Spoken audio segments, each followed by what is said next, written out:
Choir of Man promises music, mates and good times, and it's just started its UK and Ireland tour at New Wimbledon Theatre this week, where I went to see it. Does it deliver on those promises? For a show that is so much about the music, I figured we'll start there. We'll start with the music and the choreo. If you don't know, Choir of Man is a jukebox musical featuring different songs from different generations, different decades. It has Katy Perry and Sia in. It also has Queen. Ultimately, there is a song for everybody in this show. The cast vocals were fantastic. I really loved the vocal arrangements by Jack Bloom. If you go and see the show, you might not recognise some of the songs straight away. It might not be until there are a few lines in, or even at the chorus, when you realise what song it is, because the vocal arrangements really do change the way the song sounds, but they really work. They make it clear that they are a choir of men at this pub, and the vocal arrangements really show that off. My favourite moment in the show was definitely Queen, Somebody to Love. I love Queen, especially Somebody to Love, and I really enjoyed the vocal arrangement. It was a little bit different, but from the very first word, you knew what song it is. That song is very distinctive anyway, even from the first word, but I really enjoyed it. And Joshua Lloyd, who played the barman and led the song, sounded absolutely phenomenal. Loved it. Powerhouse, fantastic. They also did 500 Miles. I mean, I feel like you couldn't not do a show called Choir of Man set in a British pub and not do 500 Miles, but they did it, and they added a whole new layer of humour to it. It was really well done, very funny. They really brought the audience into it, who obviously loved it. And given that there are some more serious moments in the show, because it does tackle some more serious themes, this was a really nice one to lighten the mood and get everybody having a good time. I didn't actually know this, although it shouldn't surprise me, but Choir of Man is an actor muso show, and for example, some of the instruments they had: guitar, piano, ukulele, banjo, accordion, a whole range of instruments. They even had a recorder at one point. Classic. And the piano was a very central part of the set as well, which is really, I think is really important, because obviously pianos, you can't move pianos around in the same way you can move other instruments around. A guitar, you pick it up, you take it somewhere else. Piano, if you're going to move it, it's going to take a couple of minutes. You're going to have to get a couple of people to move it, to push it across the stage.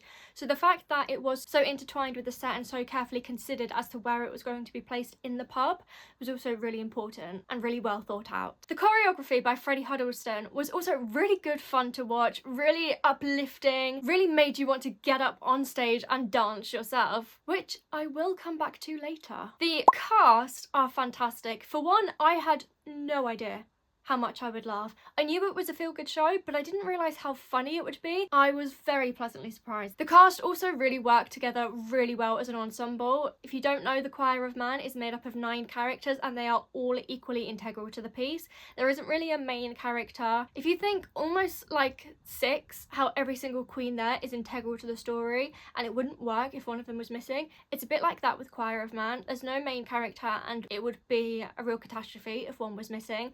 And the cast really work together as an ensemble. They really nurture each other, and you can really see the bond between them on the stage, which is really special, especially for a show like this. The cast were fantastic at building up the camaraderie and rapport with the audience. They really reeled us in from the first moment. Before the show, they were coming around in the audience, chatting, mingling, handing out beers.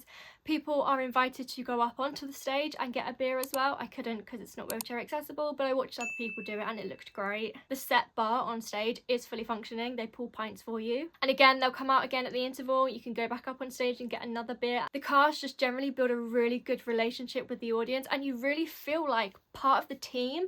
You feel like you are being invited into that pub, which is called The Jungle, after Welcome to the Jungle by Guns N' Roses. But you feel like you are being invited into this pub, into their space, like they are sharing it with you, which is really something special. Because the audience are invited up onto the stage to the bar to get a drink before and after the show, it has a very immersive feel. And again, because the cast are coming out, that adds to that immersive nature. There are even crisps thrown out into the audience. At one part of the show, they bring out catapults and start catapulting, and then they bring out the rest of the box and just throw it out into the audience. And they even brought audience members up on stage. Different cast members would come into the audience, take the hand of one of the audience members and bring them up on stage, with these audience members having no clue what's going to happen, and they just kind of have to go along with it. So one of them had a song sung to them, and she really bought into this. She could have been a comedian herself. She really bought into this. We all laughed a lot.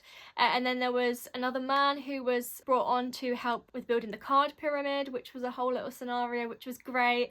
And then some other people brought on to dance with the cast. But every single audience member who was brought on stage really bought into it and added to the vibe. So if you're one of those audience members on Wednesday night at New Wimbledon Theatre who got brought onto the stage, well done, because you did a great job. With the nature of the show being full of songs that people love and know so well, there are a couple of moments where the audience are invited to sing along. And my experience with the show, nobody sang along at the points they weren't supposed to. At the points where we were invited to sing along, everybody sang along. But at the points where they weren't, they stayed quiet, which is great. With a show where people are being encouraged to drink so much, I was actually surprised that people were so respectful. I think part of that is because they were invited to sing along at certain moments, because they're invited to get involved. Maybe there's less of a need to sing along at the wrong points. And I don't quite know what it is, but Choir of Man just got the balance perfectly there. As an audience, we could still enjoy the performers singing, but we also had our moment to get involved. Get it out of our system. The interval vibe was really, really interesting. I've not seen an interval vibe like it at the theatre. I have seen an interval vibe like it at a gig, and what I will say is that it was very similar to the interval at a gig between a support act and a headline act, especially if you think of something like a Kings of Leon concert or a Queen concert. That kind of vibe that you would have between the support and the headline act, where everybody is just so high spirits, having a really good time, belting along the songs that are playing in the interval, chatting to the strangers next to them, and it's just buzzing with electricity. It was almost like the show kept going through the interval. The cast went off for a little bit, presumably to use the toilet, have a snack, drink, well-earned break. But then they came back a few minutes later and were back mingling with the audience, up on the stage, pulling the pints, making sure everybody was having a good time, doing a little dance on stage, getting the audience to dance with them. It was very much like the show continued during the interval, but just with more of a relaxed, laid-back atmosphere so that people could go to the loo, get drinks, do what they needed to do. I've never seen an interval like it, and I thoroughly enjoyed it. I've also never seen such a high-spirited audience. People were offering to help left, right, and centre. People were so kind. People wanted to share. They wanted to chat. Everybody was just in such high spirits, and I think that's a real testament to the show and the way that it makes people feel. The set. Now, the set is one of the key parts of the Choir of Man because it's set in a traditional classic British pub. So many of us, I mean, dare I say everyone that grew up in the UK, it is an integral part of our culture, and we all have very, very clear ideas of what that classic British pub looks like, what it includes, what it doesn't include, and therefore there are going to be some very high expectations for this set, and they nailed it. The set was spot on. It had its tables and chairs, it had its bar, it had its pews, it had its swinging saloon doors, it had its urinals. Yes, we saw the urinals on stage. It had that font that's, I don't even know what font it is, but you know, you go into a pub and it's got that font on the walls that says what they serve. It's like an old English style font. You must know the one. If you go into any pub in the UK, it'll be on the walls, on the tiles, usually behind the bar. Everything that you could possibly want or expect in a classic, true British pub was in this set. So a serious well done to the set designer, Ollie Townsend. Choir of Man is a really feel-good story that also tackles some more serious topics and highlights the importance of friendship and having a community that you can be really open and honest with, even when things get tough. The show is actually raising money for CALM, which stands for Campaign Against Living Miserably, which is a suicide prevention charity. I think it focuses specifically on men, and there are moments in the show where they do touch upon those difficult things that happen in our lives, which men especially are not very good at talking about, and the jungle, the pub in the Choir of Man, makes it really clear from the start that this is a place where those things will be spoken about, they will be shared, and they will be supported. None of this toxic masculinity. They're all men. They can all be men whilst still talking about these problems. Essentially, this pub is a really healthy take on masculinity. Choir of Man will be touring the UK and Ireland until the 5th of December, although apparently there might still be some more tour dates and locations to be announced. And also, it originated on the Edinburgh Fringe Festival circuit back in 2017, so that is another reason lights just died. So that is another reason to go and support your local fringe theatre, even if you can't get to the Edinburgh Fringe Festival. Are you going to see Choir of Man? Let me know in the comments if you are, and if you have seen it, let me know what you thought of it. If you liked this video or you found it useful, I'd really love it if you could like and subscribe, because that really helps me out, and leave a comment as well. I would love to hear from you.